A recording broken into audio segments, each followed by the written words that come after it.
Hey, loves. Um, so we're here today, and I wanted to talk about this question that comes up and kind of process through it with you guys. And it's a question we ask a lot in trauma work, working with patients. And it's one that's really difficult, I think, for survivors of complex trauma. And the question, the title of the video is, when did you know it was over? Um, Whatever it is, that thing, that experience, that trauma, that relationship with someone that was really a toxic dynamic between you two, whether it was an acute trauma, something you survived. We think of people coming back from war, and they might know I knew it was over when I got off the plane in the United States. I knew it was over when I was hugging my family. I knew it was over when I attended the funeral for a friend. Um, but it's a really difficult question for survivors of complex trauma. And it's interesting. I'm in this cohort this year studying with the absolutely brilliant Elaine Duncan, co author of The Tao of Trauma. And we were talking about this question, I think a few months ago. And it's really interesting because it wasn't until I was in that process with her that I realized I didn't have an answer to that question. When did you know it was over? Regarding some things that had happened, in my own life. And it's something that's just been kind of in the back of my brain that I've been thinking about and working with here and there. Like, how do you know it's over? When do you know it's over? What what would that look like? What would that even feel like to know that it's completely over? And so I posted, I think 2 days ago or 3 days ago, about working through a live trigger. So for me, what's kind of cool about this right now, because I am a survivor of complex trauma and a trauma expert and a doctor working in this field, um, is that I had the realization that yesterday, yesterday was the day I knew it was over. And that's so interesting. That no one would look at me and say, oh, there's a triggered person, there's someone who's still struggling with this, and it's not an active part of my daily life that I'm thinking about all the time. But part of being in this cohort with Elaine and these brilliant practitioners that I'm working with this year was finding, oh, there's still things for me to plumb in my nervous system, even after all these years of work and self-development and regulation and accumulating all of these tools to work with these things. There's still things for me to mine here. We talked about that with healing, that it's a spiral.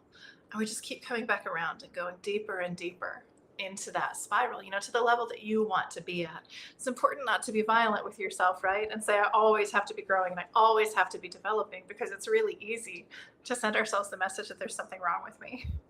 There's nothing wrong with you. There's nothing wrong with you, and there never has been. But it's an interesting question to ask yourself and see if you have an answer.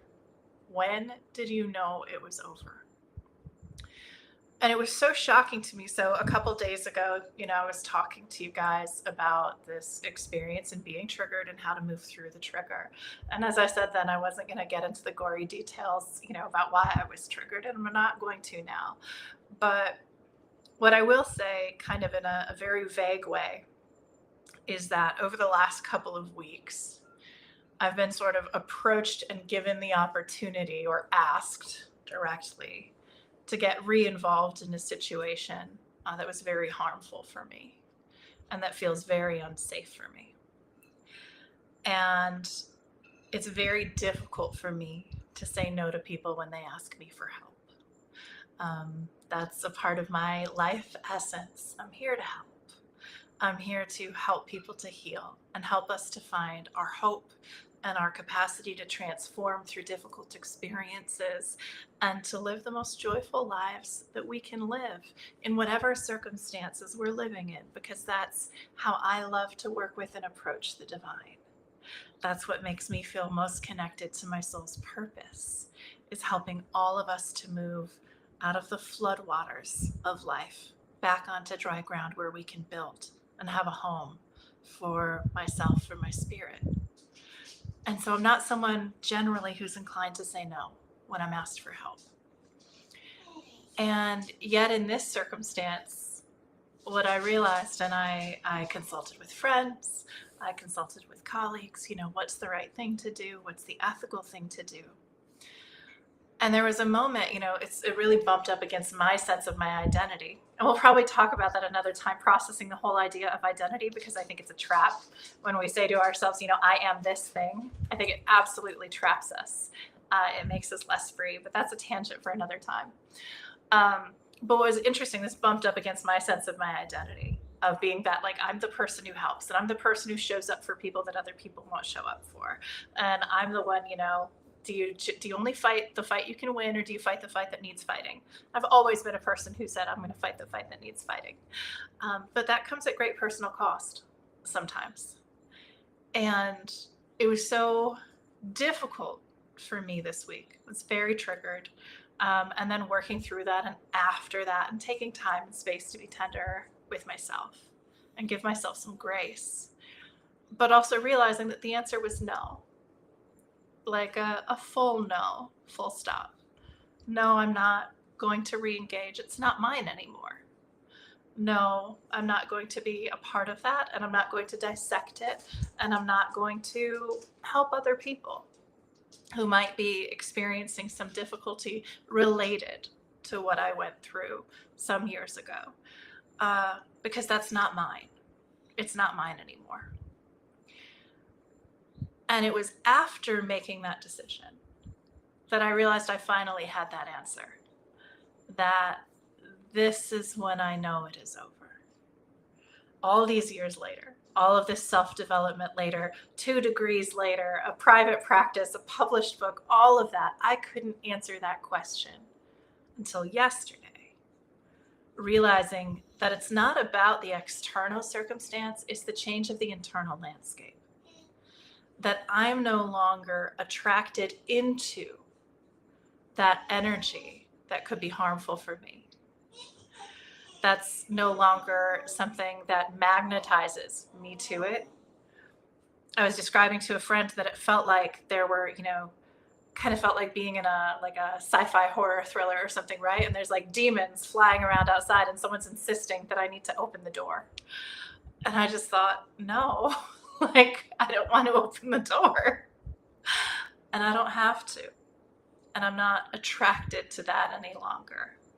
And that's how I know it's over for me. There's Pugsley. He's got a lot to say, but that's how I know it's over. And so I want to ask you to ask yourself, whatever the situation was, whether complex trauma, whether a discrete trauma, whether a military experience, whatever it might have been, when did you know it was over? And if you don't have an answer to that, then that is something to work toward and to really try to find for yourself. That sense of conclusion on that particular part of your life. And that's something you can get help with, or you can do on your own. But Pugs is very excited now, so I'm going to call it here and see what it is he needs from me. Like I said, I like to help people, and clearly my deaf old 15-year-old dog needs some help right now. So I hope this has been helpful for you guys. Ask yourself that question and be gentle. Be really tender with yourselves as you explore the answer, okay? When did you know it was over? How, and if you don't, how will you know it's over? Okay, how will you know?